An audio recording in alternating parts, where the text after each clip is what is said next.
through, but you would never understand. The way you stood outside of that building and acted like you had no idea, while my husband was inside suffering, tells me a lot about the person that you are, and you are exactly where you need to be. I'm Jennifer Deem.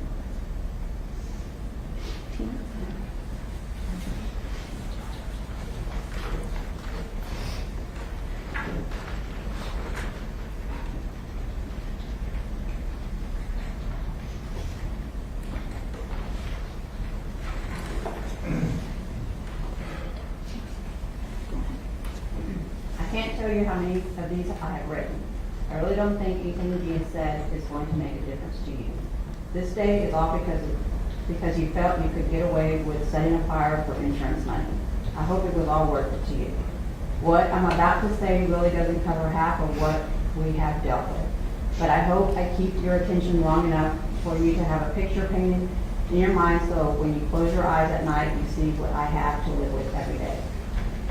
May 18, 2017, I'm sure you remember that day very clearly, like we all do. At least with hope you do. Do you remember the interview you gave that night? You said, "My members called me and told me about the fire. I thought it was a joke. All arsonists come back to the scene of the crime to watch what they have done. All you had to do was tell someone that no one was in the building. All you had to say was, yes, I was here and I was the only one." That lie caused so many consequences. Scott lost his life that day. His kids lost their dad. I believe that my husband Brad lost part of his life that day too. Were you ever told in detail what my husband went through? Let me tell you. He burned from the inside out like a baked potato. His bunker here did what it was supposed to do. It protected him from the flames, but the heat was cooking him. Did you know that burn up to 72 hours after the initial burn? So while my husband was lying in the hospital, he was still cooking for 72 hours. They had to perform fasciotomies on him to relieve the pressure from him still cooking. What is a fasciotomy? They had to cut him down, both arms, both legs, and feet, basically filleting him like a fish. He lost most of his fingers on his right hand, lost the use of his fingers on his left hand. He now has to prance when he walks because he can't lift his feet from the loss of muscle that had to be taken out of his calves. It's like dropped foot. Do you know how hard it is to make a decision on someone's behalf and not know if it was the right one or not? Having to make the choice to have the fingers that were left to be fixed in a somewhat of a way but not look right in a way that will look right but not function. To make the choice to take somebody's leg just because the doctor thinks he will never use it again when he wakes up.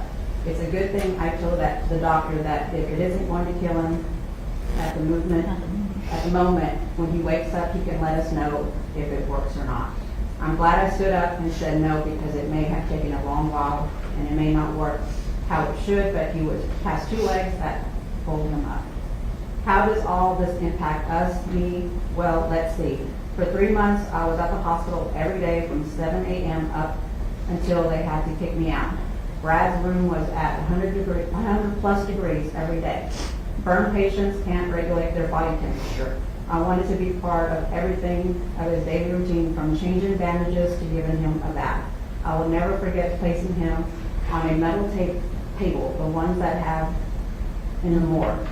Wheeling him into the washroom and giving him the first bath was just something I can't explain, but something that I can never forget. That summer, I had to miss my boys' baseball games.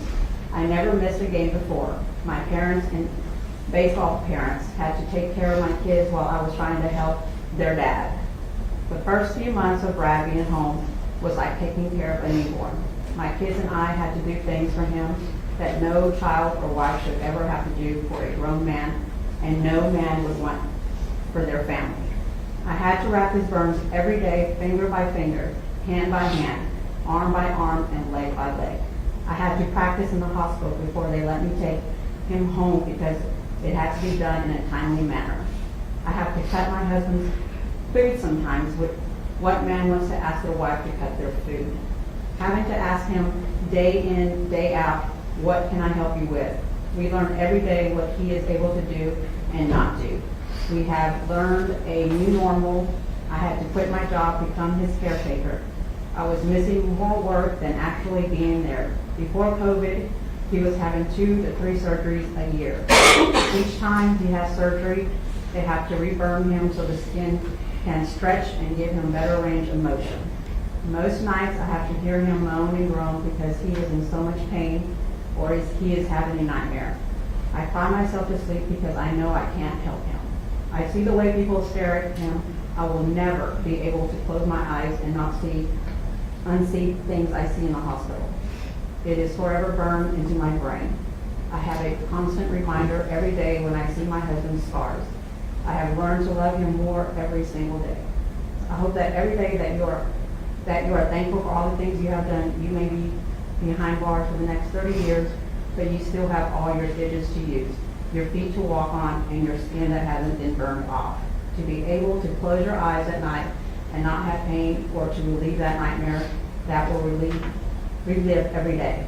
I hope this painted a picture for you, and I hope you were man enough to look at the pictures that are before you to see what you have, to see what we have and have seen every day. I will leave you with this. I forgive you, but I can't ever forget.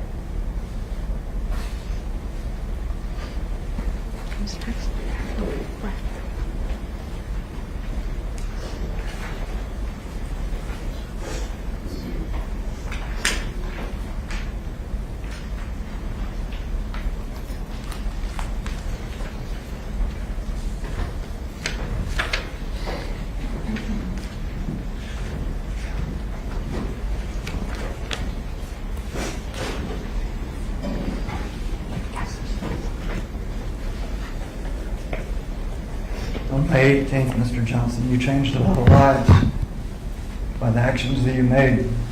I want to start with the loss of my friend Scott.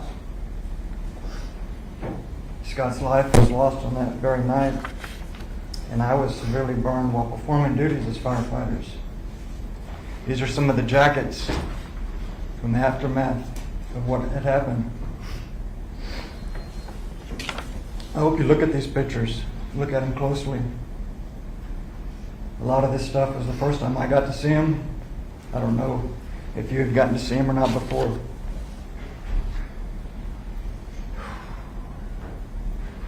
I was put in the burn ICU for over 2 months before I could get up and do a step-down unit for another month. Then for another 2 years, I had to go to BAMC rehab for 5 days a week, or twice a day, 5 times a week.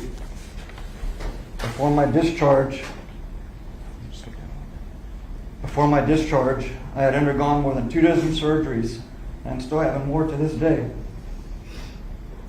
Thank God I was unable to remember the first month of my burns and the pain that I was in, but my wife and kids were not. Again, I want you to look at some of these pictures of me during the second month. Look at them hard. This is what my wife and kids had to look at for months and months. I am thankful that I am still alive myself, but I have been severely disabled now. I have multiple missing fingers. The ones I do have are mostly frozen in place. I have drop foot in both feet. I'm unable to do the majority of things that I enjoyed doing prior to being burned. I used to coach both of my kids' baseball teams. I was very involved in their 4-H, which are kids raised animals, which I am unable to help like I wanted to anymore. My kids had to grow up a lot sooner than they should have. They had to take on tasks that a father should be doing. I can't walk long distances without the use of braces on my legs. And I had to retire from the fire department early. And I'm unable to work anymore in my dream job. You see, being a firefighter was all I ever wanted to be growing up. My father was a firefighter, as well as about 11 of my close cousins and other kinfolk were all SAFD. I was able to fight fire with my father before he retired. And I was really hoping to get the same chance with my boys when they got old enough. Well, this year, my oldest should be starting the fire academy next month, hopefully. And I will not be able to fulfill that dream with him. So with that being said, I want you to look at these next few photos closely. This is a picture of Scott. Scott was a friend of mine. Our kids went to the same school.